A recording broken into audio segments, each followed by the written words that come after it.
Alright guys, welcome back to another video. Today we're going to be talking about the S650. Recently we just got some new wheels, tires, and springs on the car. And basically we're just going to do a review and just an overall look at it, see how it fits, and how well it goes together. Dang, Ford's calling me. Hold up. Hello? Hey, hey man, I was just giving you a call. I have a deal in the works right now. Okay guys, back to where we were at. Sorry, I had to take that phone call. It's kind of important. Might be acquiring a 2007 Shelby GT500 for the family. But yeah, so like we were saying, we're gonna just be reviewing the SVE wheels from LMR that we got on the S650. Up here in the front, we have 285 by 35 19s, correct? That's what we got. And then in the rear, we got 305s, 35s as well, 19s. Do you know what the width is? So rear is 10 and a half and the front's what, 9? 9.5? 9.5. So as you guys can see, the fitment for the car, and he does have the Steeda progressive performance springs in the car, in the front and in the rear. It's not that, it's an aggressive drop. It's nothing too insane to where it's like, with these being 19s and him having the 285s in the front, 35, I still got about 2 fingers of space between the wheel itself, the tire, and the top of the fender here. So I got about 2 fingers of space. So it's a good drop. It looks aggressive. The car gives you a forward stance. So it looks real aggressive. It looks real mean.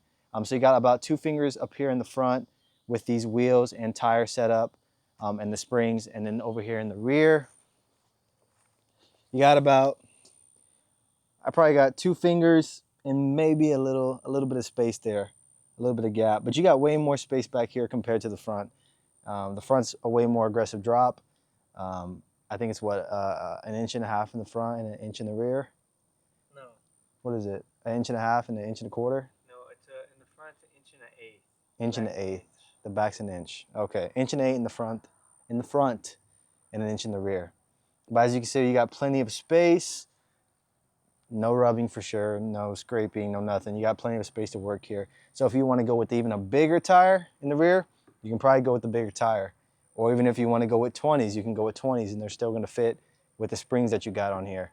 So, I mean, overall, he said, because this is my father's car, so he drives this car more than any of us. We don't really drive it, honestly. We got our own cars. But he says traction's nice with these tires that he has on there. He has the Nitos. But other than that, guys, yeah, that's kind of just the fitment and how the car sits.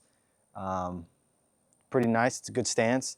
And it's not too low. I think it's like a real comfortable spot if you want something like comfort with an aggressive look. You know, it's a good space. You're not going to be hitting any, you're not going to be scraping the floor basically. And even like pulling up, he was able to pull up and still be over like the curb and stuff like that. So that kind of gives you the idea of what kind of drop it is. He probably had like an inch or a hair of space to barely clear over, but he still was, compared to like my brother's, who's just super low.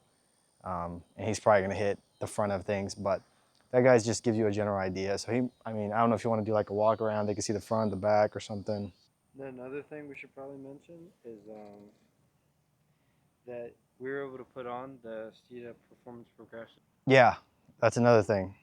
He didn't need caster camber plates. So basically after we put the springs in and he took it to go get aligned, basically they said that it was pretty much still in good shape. Like it wasn't too out of the factory specs. They maybe had to adjust just a little bit, but it was pretty much still good, like factory. They barely adjusted it, so you don't need caster camber plates. You can just roll with the springs and you'll be good to go. So that's another plus. So if you're looking to get these, I think they're definitely worth it for anyone who has an S650. And maybe if you have an S550, I'm not sure how it'll work with those. But if you got an S650 and you want the Steeda performance springs, whatever, and these wheels and tires, I mean, I say go ahead and get them. I think they're worth it. They look sick. Whether it's a black car, red car, white car, those wheels are gonna look good no matter what, honestly. All right, guys, and another thing, I mean, we've only had the wheels and tires on there for like a day, so it's not a real true test. And we haven't driven the car like crazy amount of miles. But from what we know, from what my dad said, he says these tires are just way more stickier. They grab better. He says going on the turns, they feel he's not losing traction.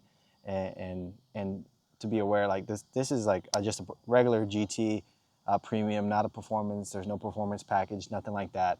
So It does have Brembos, but that's about it. yeah, that was the thing. He definitely wanted Brembo brakes. So, but yeah, it has Brembo. Other than that, it's just a regular premium GT, and it handles pretty well.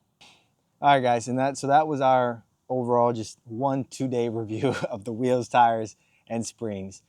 After a couple months, you know, we guys will update you if you guys want that, or if anyone wants to hear an update a couple months down the line.